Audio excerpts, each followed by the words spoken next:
Hello and welcome. If things go a little misty, the phone camera lens is occasionally misting up where it's getting wet. The roof here does leak, but never in the same place. So I'm moving around and I have to find a spot where the camera is not dripped on and I am not dripped on. We should be okay for now. This is the new moon, beginning of September, the Uposatha, the Buddhist holy day, and marks our entry into the second month of this 3-month rains retreat. And indeed, it has continued to rain. Rather nice for my practice in that it's cooler and fresher, supportive, really, to stay indoors, not be going anywhere. Not that I do anyway. And that is the purpose of this 3-month retreat that all Theravada Buddhist monks observe around the world. But not all of them are fortunate enough to actually live in areas where it does directly apply, being that it rains.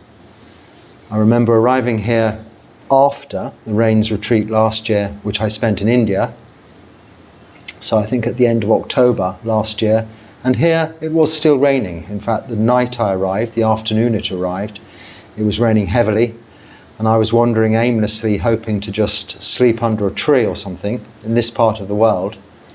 It wasn't to be. Someone kindly picked me up, and that same someone has been helping me ever since, from time to time, with bringing me here, taking me there,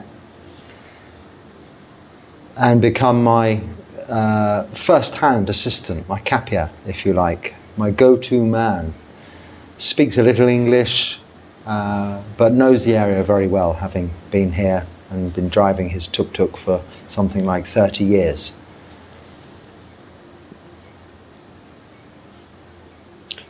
We notice as time goes by how quickly the interim days have simply come and gone. The Buddha says to his bhikkhus, as I repeat every Uposatha, that the days and nights are relentlessly passing by.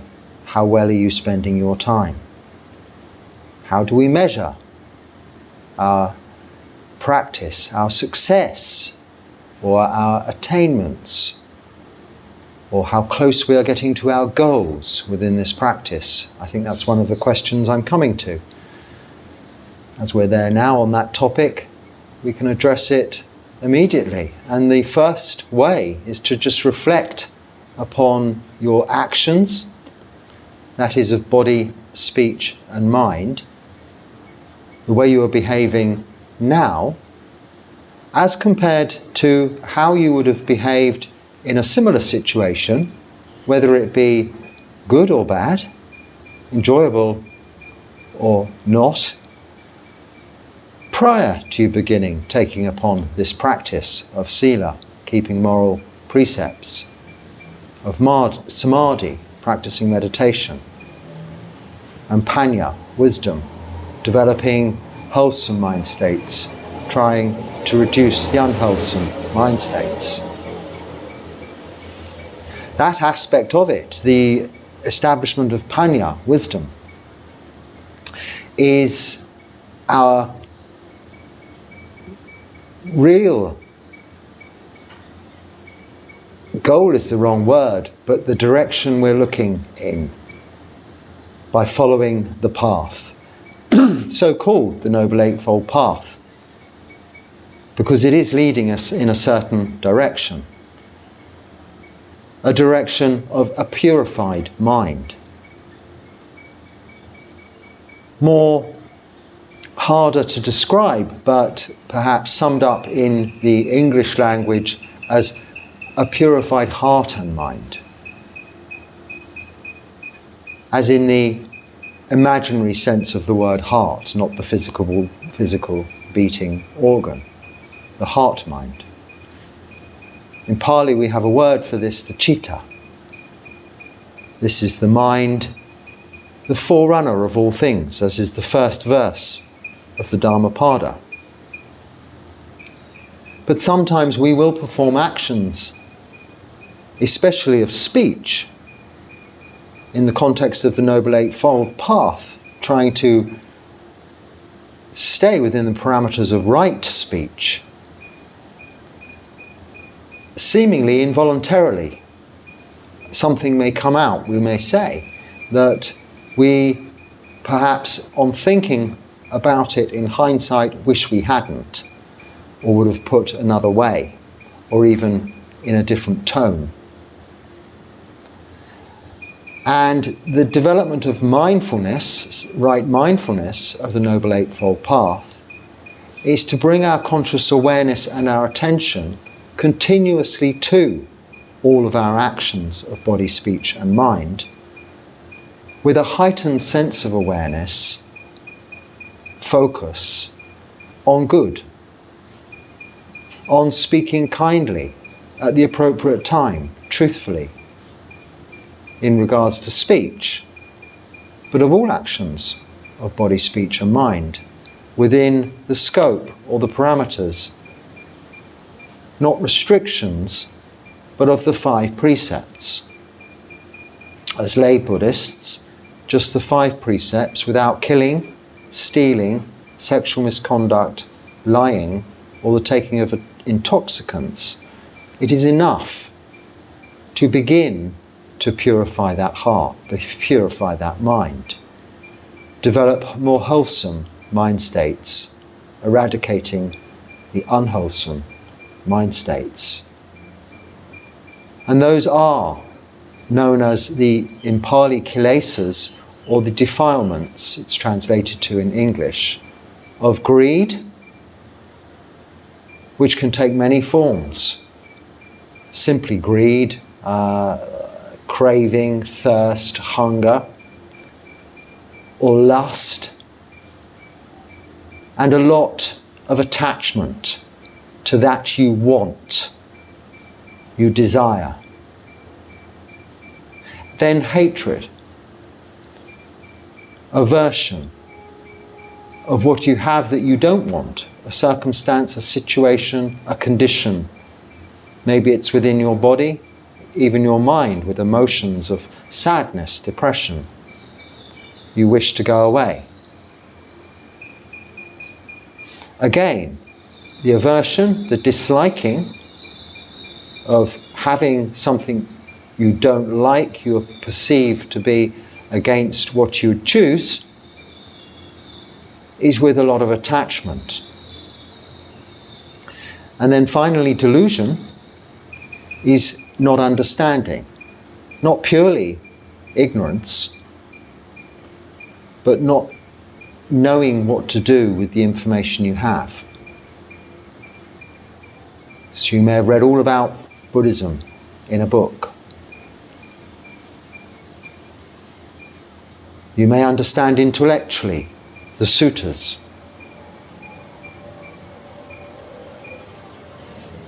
But what we're looking at here is measuring how, understanding how, and significant at these important times. Not especially important in any sense other than we're inclined to measure in time, at least in the very most basic form as a Buddhist monk, by the phases of the moon, full moon, the quarter moons and the new moon, in order to enable us to carry out that reflection. Also working within the seasons, for practical reasons such as the rain, rain season, this Vasa, for instance. It wasn't simply a nice time to have a retreat. The Buddha saw quite quickly, when establishing his Sangha of monks, that them traipsing through the farmers' fields, paddy fields it would have been, in that part of India, rice plantations, caused a lot of damage, and also not only to the farmers' land and the crops, but the monks themselves. Myself get, this very sore feet sometimes. I still each day go on Pindapata, and my feet rarely get dry. They're just drying now, sitting here like this, and when I'm meditating they get nice and warm and dry. And my feet soles are also face up, which is a good thing too. So this is the best way for my feet to have an opportunity to heal. But the minute I get up and go to the washroom or outside, they're wet again, and the cut skin opens up, they get sore, but it soon heals, it's impermanent. And I know from experience that this is the case. So how do we react to that? How do I react to that now? Sore feet, painful feet. Do I jump around in a panic, putting creams and plasters on? No. I know, sit and meditate, relax. It's a feeling I may not want, but I know it'll pass. This is dispelling that delusion. That not understanding impermanence. We kind of know it's there, but we don't apply it. But when we directly apply it to the conditions we are experiencing, we can experientially know wisdom. That all things, all conditioned things, are impermanent, suffering or unsatisfactory, and out of our control, anatta. So really that's how we can, at this time, just reflect, how am I doing now? It's okay to ask, how well have I been spending my time? But we want to know, are we making inroads? Are we gradually starting to erode our natural greed? Are we starting to reduce the natural aversion we have towards some things or some beings? And are we developing a better understanding, therefore eroding this delusion?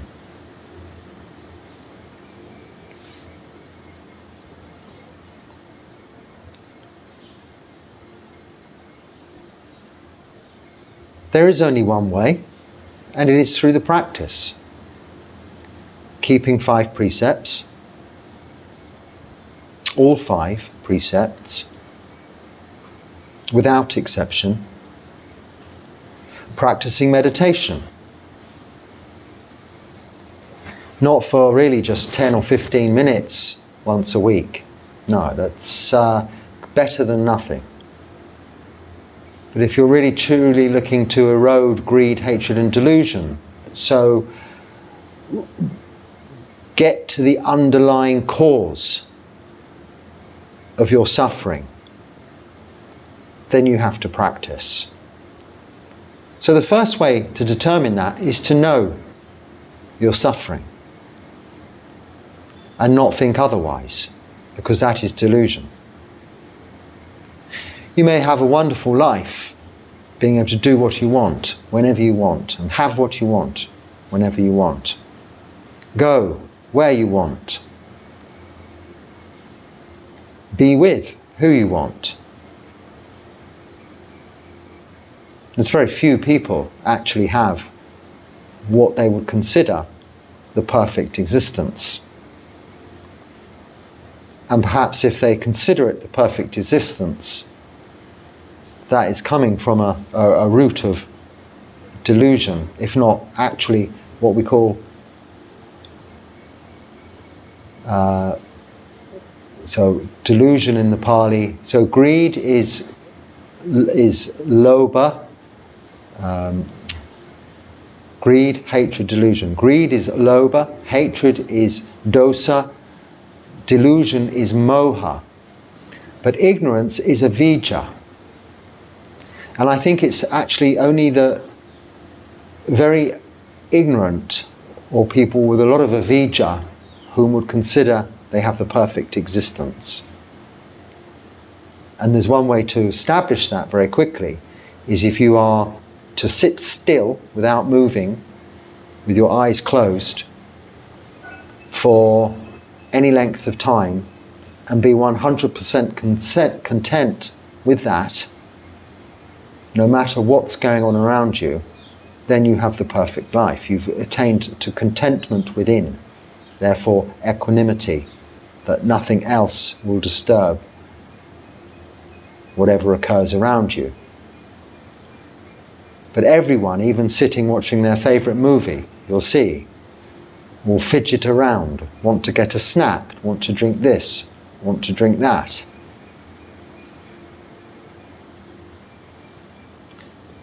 Fidgety. This is looking for distraction, changing the way things are.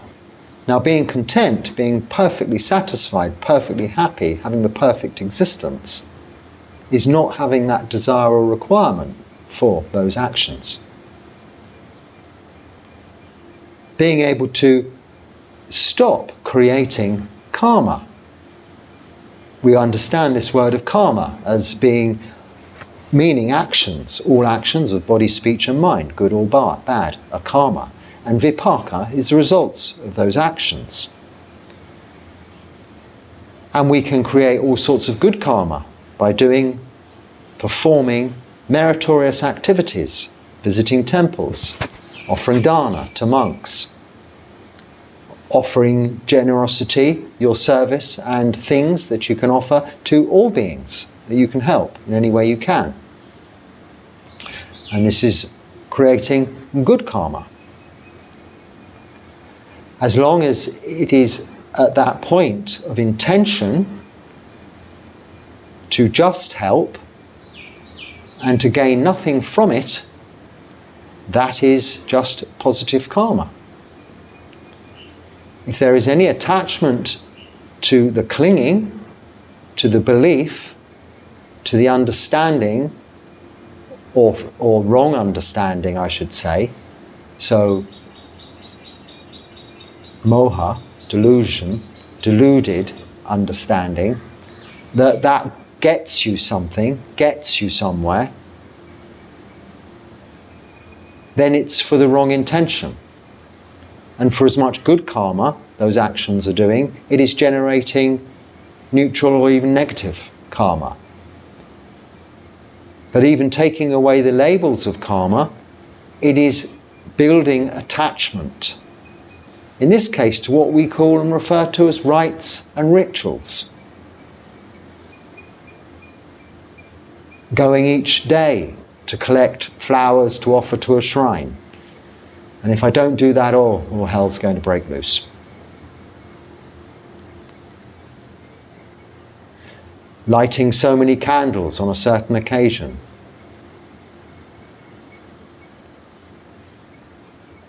Again, as a mindful exercise, a practical use of one's day, as part of your activities, it's only good, of course. It is meritorious, positive karma, good behavior. As long as you understand it is just that. It won't help you pass the exams. It won't help you live longer. It's just simply a good way of spending that time. As was the original question. How well are we spending our time? If we were picking flowers, offering them to shrines, lighting so many candles, doing certain wholesome activities of body, speech and mind, then it's better than the alternative. But what is necessary for us to erode the defilements is still to practice. So it doesn't matter how many offerings you make, whatever you do, if you're breaking the precepts, if you cannot keep the precepts, then you're doing either yourself or others harm, which far outweighs any of the good actions with whatever intentions are behind them that you are doing. Like a balance sheet. At the end, you need to, in fact, not only balance out the positive karma, the negative karma with the positive karma, but not be attached to creating. I'm saying this in the kindest possible way. There's nothing wrong with good actions. So don't misunderstand what I'm saying here. But if you get so attached to your good actions, it's another fetter. Fetter means tie, tied to. And in the first level of enlightenment, we extinguish the first three fetters. The first fetter of Sakkaya Ditthi, personality view, this view that we are something. We are a businessman, we are a nurse, we are a doctor, we're a teacher. We work in the factory, or we sell sandals on the beach. That is what we are. My father was this, my grandfather was that. My sons will go on to be this too. A good cause, a good noble way of life. But it isn't what you are. Once that ability is gone, the mind deteriorates, or the thinking brain deteriorates, your skills are lost, you're no longer that. Or through willful change. You may be one thing, and then have a complete change of career path, and then you're something else. It's just causes and conditions, aren't they, we put in place. And we don't attach to those. We see them as just what we're doing in the present moment. And when measuring, when looking, and when ascertaining what good and what bad we're doing, we look at the Noble Eightfold Path. Right livelihood, very important there. Is it right livelihood? As long as we're not doing something to cause others harm, then generally yes. And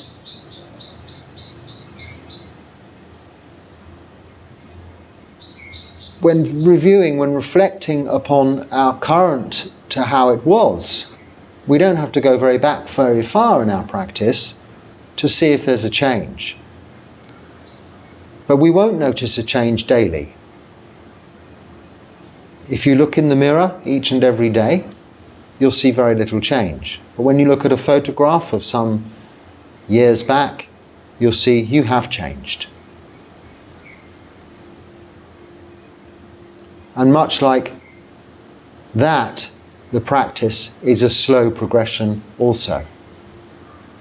There may be key moments in your practice of just really realizing something. Nothing magic, no flashing lights or bells ringing, angels singing, levitation. Maybe there will be that, but this is by the by, to be ignored. But the moment you totally realize that all you are is a sack of skin containing bones and unpleasant looking things,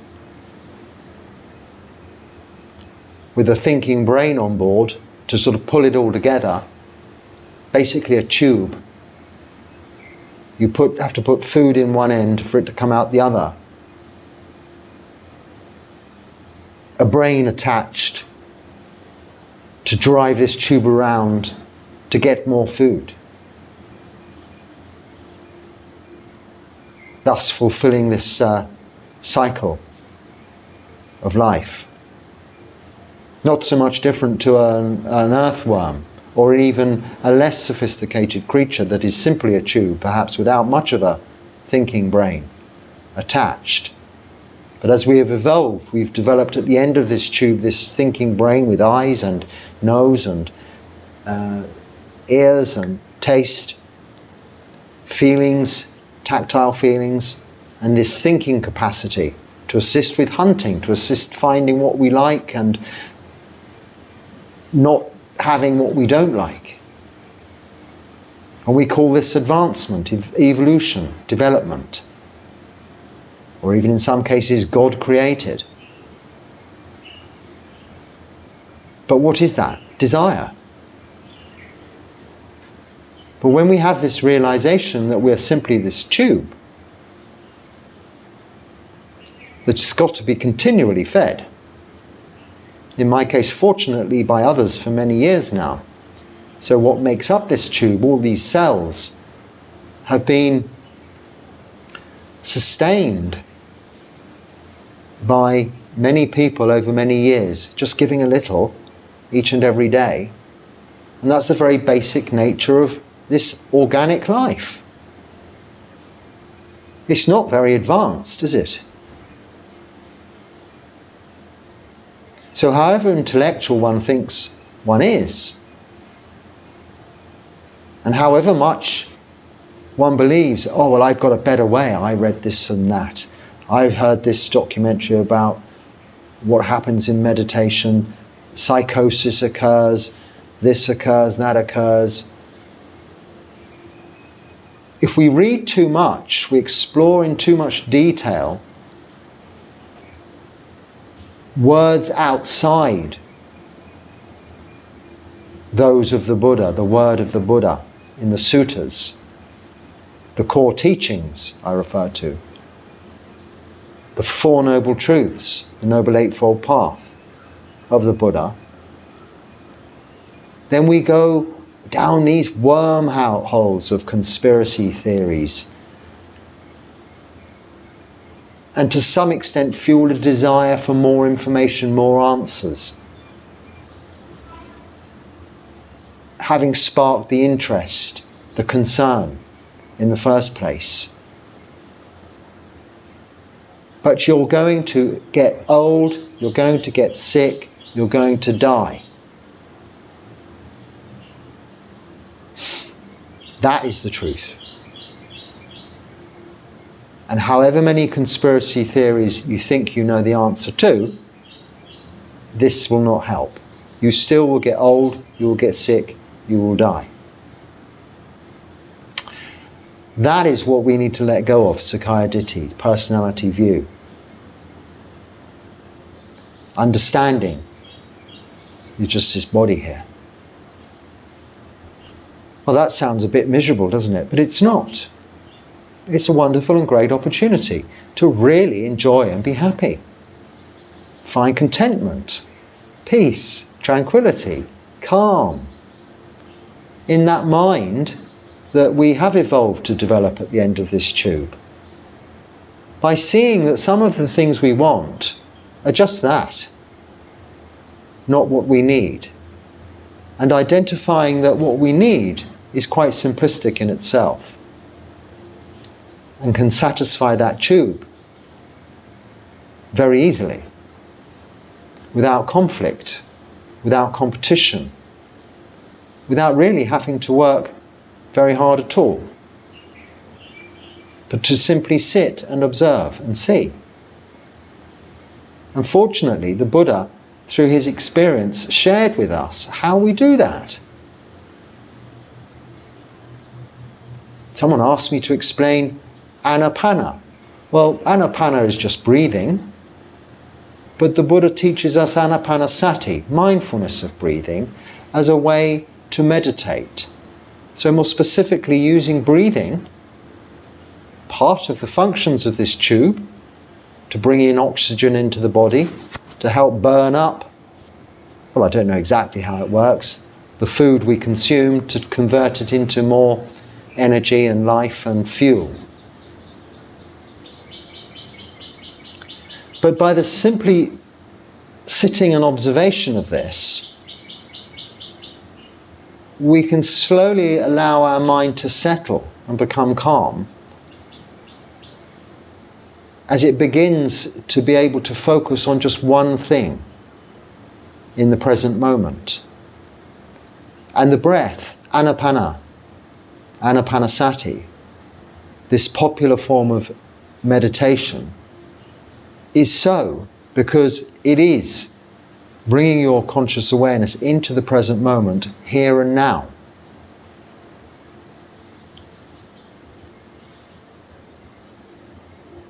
Which is the only place where we can be. At any given point in time. There is no past, it's gone. And the future hasn't happened yet. It doesn't mean in the moment, here and now, we cannot plan for the next moment or even the future. No. And it doesn't mean that, well, if there's only here and now, as someone asked, then why do we worry about rebirth and what happens after death? We don't. In fact, our intention is to become free from suffering in this lifetime to the extent that we attain to such contentment, we lose all attachment to rebirth. So we're not subsequently reborn into any realm. This we call parinibbana, final nibbana, freedom from rebirth.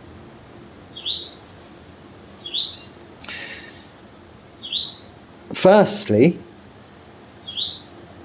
we need to have made progression with the reduction of greed, hatred and delusion. So with the abandonment of Sakkaya Ditthi, hello, we then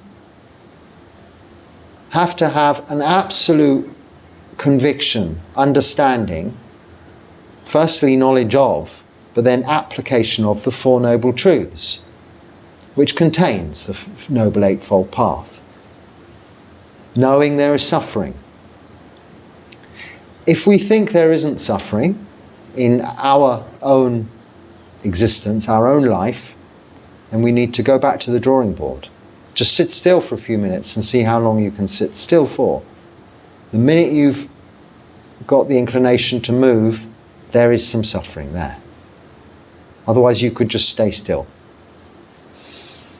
In fact, the very intention to breathe, each breath, which is why the breath is such a good meditation object, is a desire for something we need, not just want. So it becomes automated, like the heart beating and the thinking brain performing certain functions that it needs to keep us alive. But then on top of that, there's this whole layer of unnecessary desires we create, we strive for, we crave for. So this full appreciation, understanding, knowing of and application of the Four Noble Truths is what needs to be achieved. The eradication of doubt, that is the second fetter. So the first fetter is personality view, the second is the eradication of doubt in the Four Noble Truths. Or the pursuance, the application of the Noble Eightfold Path contained therein. And then finally, in those three fetters, and this is all you have to do to be a Sotapanna, attained to the first level of just four, first level of enlightenment, a Sotapanna. Means, or gets translated as, I don't think it literally translates, but they say stream enterer. Entered the stream. And it's implied there are no more than 7 rebirths, and those would be into the human realm after having attained to this level of enlightenment. So it's advantageous in that you can only develop your practice further before attaining finally to parinibbana.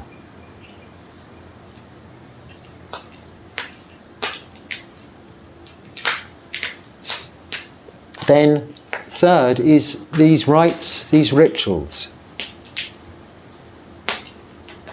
Attachment to rites and rituals, so the letting go of that. Can't quite remember how it's phrased now. That's because Rosie here distracted my attention, didn't you, Rosie? But this attachment to rites and rituals, as I was just talking about, as you can probably see by now, can be a cause for desire, can be a cause for rebirth. Even if we're applying this idea of rebirth into moment to moment, day to day, and not necessarily life to life, you can see attachments to any rites and rituals, rather than seeing what are just wholesome practices of body, speech and mind, ways of developing mindfulness, practicing generosity, even keeping the mind's attention on doing good as opposed to something else, are just that, useful tools in Buddhism, in this practice, in this what can be called religion, rather than a necessity or hope to attain anything. The attainment is the knowing that these things will not. It's very important to know that.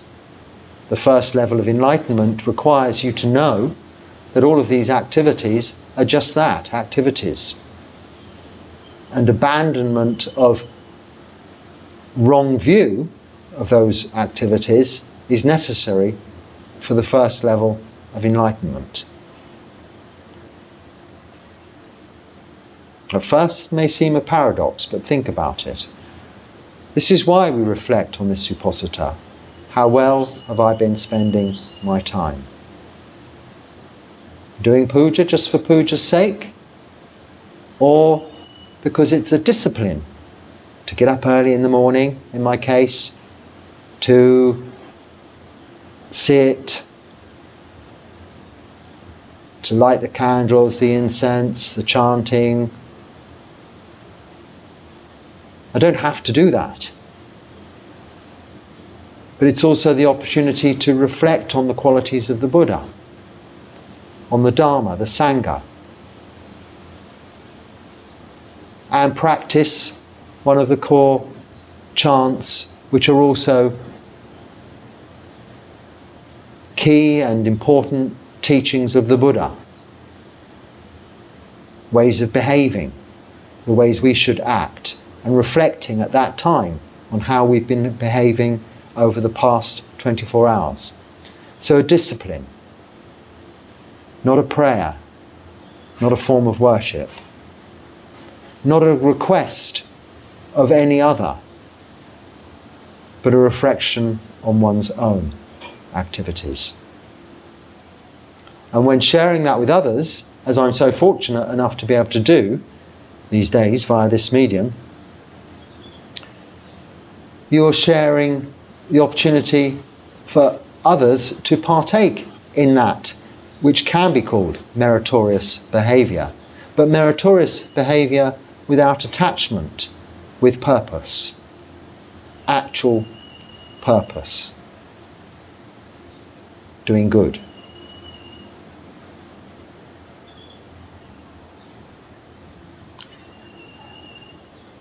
With these fetters just continuing on with that, because there are 10, which are either slowly reduced, eroded, or completely eradicated as you progress through the various stages of enlightenment, the next 3 stages of enlightenment. I always get the middle 2 mixed up, so I won't even say them today. But stream enterer, once returner, non-returner, and then fully enlightenment.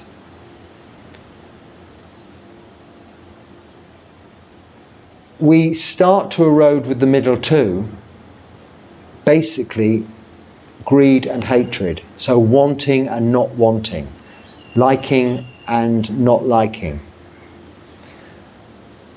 The 5 hindrances use the terms sensual desire, and ill will, which are desire and aversion. It's all wanting, not wanting, liking, disliking, applied in different, translated over the years in different ways for different lists, and usefully so. These can all be applied to our everyday activities, but also when measuring how we're developing. So we don't eradicate sensual desire or aversion just like that. They slowly reduce until such benefits of your practice have been developed. Stages of absorption through meditation that give you intense feelings of relaxation, peace, tranquility, calm.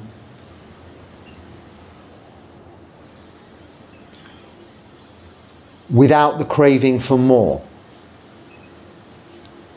but the simple letting be, letting go. And knowing what you have is where it's at. This is what you've been looking to see clearly. The arising of physical feelings and the passing away of physical feelings. And emotions, thoughts, as they come and they go. Seeing this clearly during our meditation eventually brings the mind to a state of calm and the body to a state of relaxation. And feelings of joy, physical rapture, happiness can come about. But these two are to be observed, and eventually will, by natural, unless attached to, natural occurrence, similarly disappear into the background.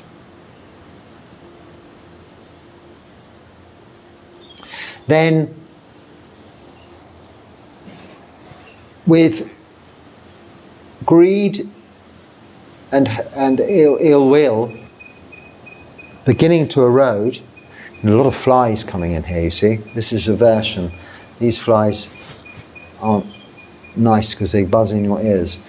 As you slowly erode those through your practice, but as I say, slowly they reduce, you can then notice in situations when you're in everyday activities, perhaps say in the restaurant, or where can I think of a situation that applies, but you know, there's the last cake in the shop, and you may very happily allow the person in front of you or the person behind you, before you take the last cake, would you like to have this last particular cake? Even though you think you want it, you know you don't need it.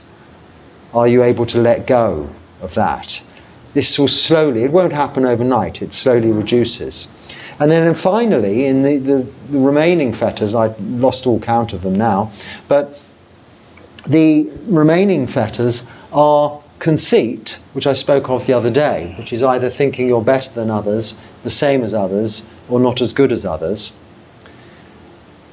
And even is included in this list is anger. So remarkably, right at the very end of this stage, so in the sort of fourth level of enlightenment, when you just prior to becoming an arahant, do you lose all conceit? Now this isn't the same as Sakkaya Ditthi, personality view, that you are what you've created out of causes and conditions, but it's the application of that idea that having abandoned that, you are something else and different to others. Whereas the true opinion of this is there is no comparison. We're all tubes, at the end of which is this ganglion of nerves we call a brain, driving us through desire from one meal to the next. We fine-tune through this evolution, through this philosophy, that desire. So when we hear there's suffering, a cause of suffering, and an end of suffering, and a path leading to the end of suffering, it's the cause of suffering that path leading to the end of suffering is working on. Eradicating the cause. To end the suffering. That is achievable. That is measurable by looking back to prior to your practice, or if you've been practicing for a long time, how have you developed in the last year, in the last 3 years, 5 years, 10 years? Think of an example, a situation that's occurred recently.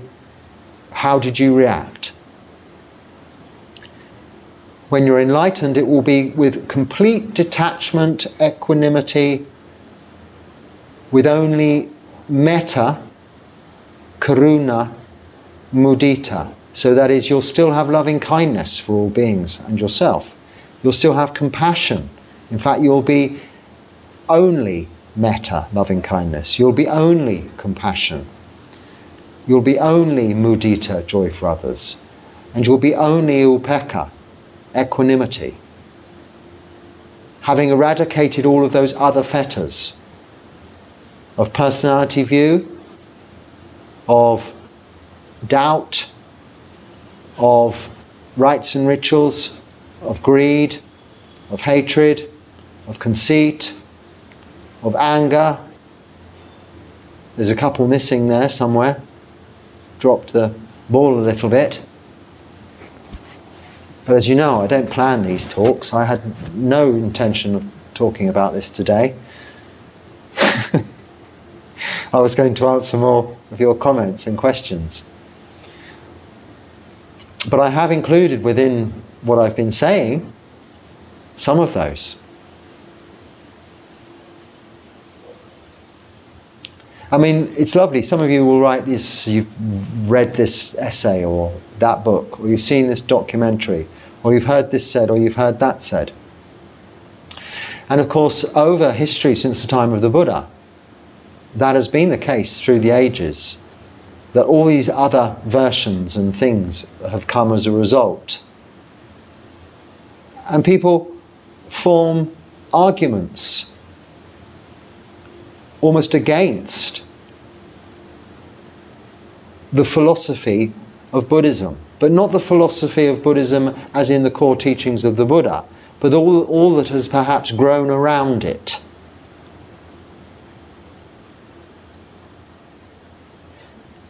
And become applied to it over the years. So one comment, one question was just that, isn't it still conceited to shave your head and wear robes? Being a monk, something along those lines. And what is from doing that? Why would anyone do it other than through conceit? If it's not beneficial. Well, it is beneficial. It's practical. The hair thing is just practicality. I've lived in monasteries, and I've also lived out in the wilds, but even in lay life before I was a monk, living in a van for 3 years outside, not a camping van, it's just in the rough, living, not moving, just from one place on a beach for 3 years, without layperson support. Even then I shaved my head because I meant I didn't have to wash my hair. Wasn't prone to getting lice or fleas or greasy hair too much, because there's none. It's a cleaner way to be. I had no running water, no electricity, no way to bathe or wash other than with water from a standby tap 3 kilometers away, which I had to collect in bottles every day and use just a bit of that to just keep basically clean. So then also I just had one outfit, one pair of loose, like Thai fishing pants and 2 or 3 t-shirts. In fact, I had two pairs of fishing pants and 3 or 4 t-shirts, so that I could wash what I wasn't wearing, because it was very difficult to dry things then, and then what I wasn't wasn't being cleaned in the water I'd collected, would be drying. So like too with just simple one set of robes. It's not a fashion object. I mean, it's not beneficial in that sense, but it's beneficial from the fact it's practical. Now, of course, it has come to be that there are people dressing like this, and it's been elaborated and adapted. But that's not what the Buddha taught. The Buddha said, put some old cloth together in a certain way. This is a good way of doing it, as he showed them, sewing the bits of cloth in this rice paddy style pattern, like a patchwork quilt. Sew it together like that, and just we'll dye it with this dye we've got out of this tree here that's handy. And chuck that on, and that's all you need. And bring a bowl, I'll shave your head, that's it, job done. How simple can it be? Now, why is it beneficial? Because then your life is simplified to the nth degree. But you don't have to do that as lay people. That's if you wish to ordain. It is a necessity as part of the ordination process. And our rules of Vinaya are set up to support that structure. So it's been maintained unchanged for many millennia, for 2,568 years, because it works. Why does it work? Because it's the truth. It's a circular. Why does it work? Well, if it didn't work, we wouldn't know about it now. It would have been long forgotten. It's here because it works. There's nothing to believe, no one to worship. Just a simple, practical existence.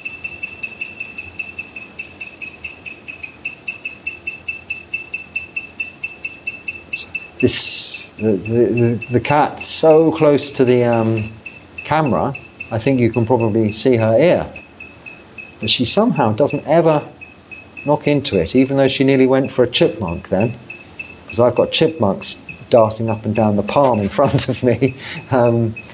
So with the flies, the chipmunks, Rosie playing her games, oh, she nearly got caught in her mat there, the mat. There's all kinds of distractions going on. This is life.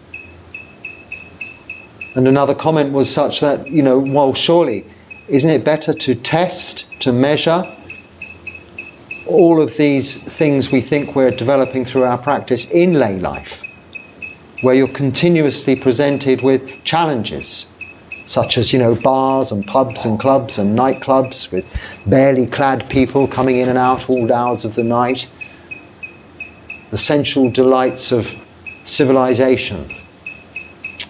Yes, it's more challenging, and this is why the Buddha gave this alternative where you could concentrate on the practice, but it is not without its challenges, albeit of a very different nature. It is, however, the fast track,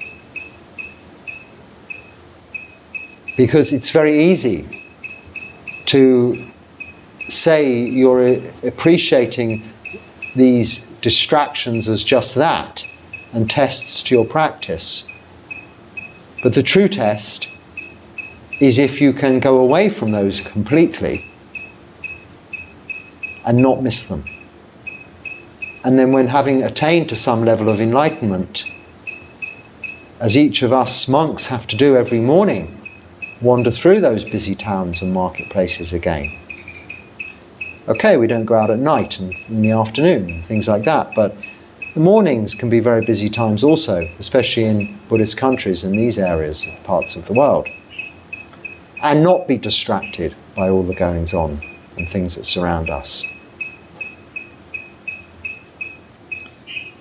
This is how we measure it. This is what we're trying to achieve. So just because we're facing aging, sickness and death doesn't mean we can't enjoy each moment in the present moment, here and now, 100% if we become fully enlightened, because nothing will pull us back to what went before or direct our attention to the future. Everything we need is here and now, in the present moment.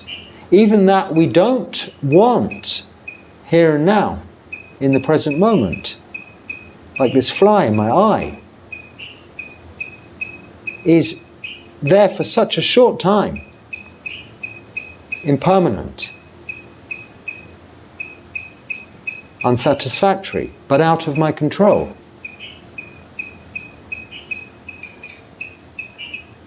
The fly isn't suffering. What the fly is doing to me isn't in effect suffering. The suffering is created in my mind by not wanting the fly to be doing that. It's heard I'm talking about it, so it's gone to the back of my ear to test that theory.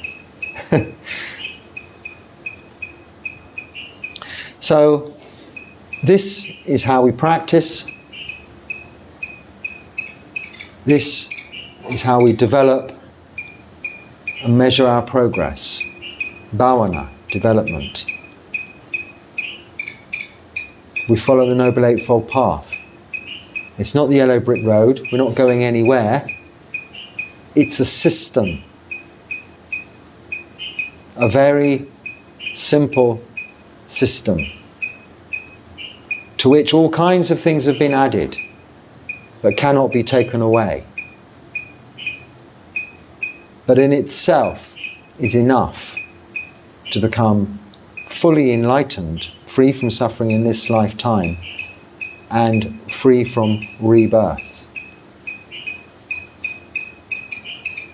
And just on that note, that doesn't mean necessarily annihilation, but it can only be described as, or complete nothingness.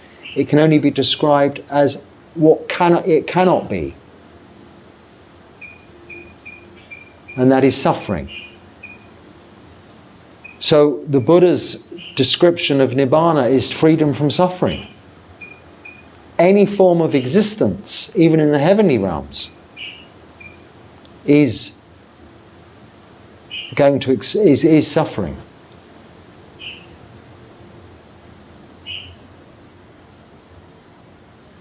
As I spoke of earlier, there is always suffering, whilst there's a cause.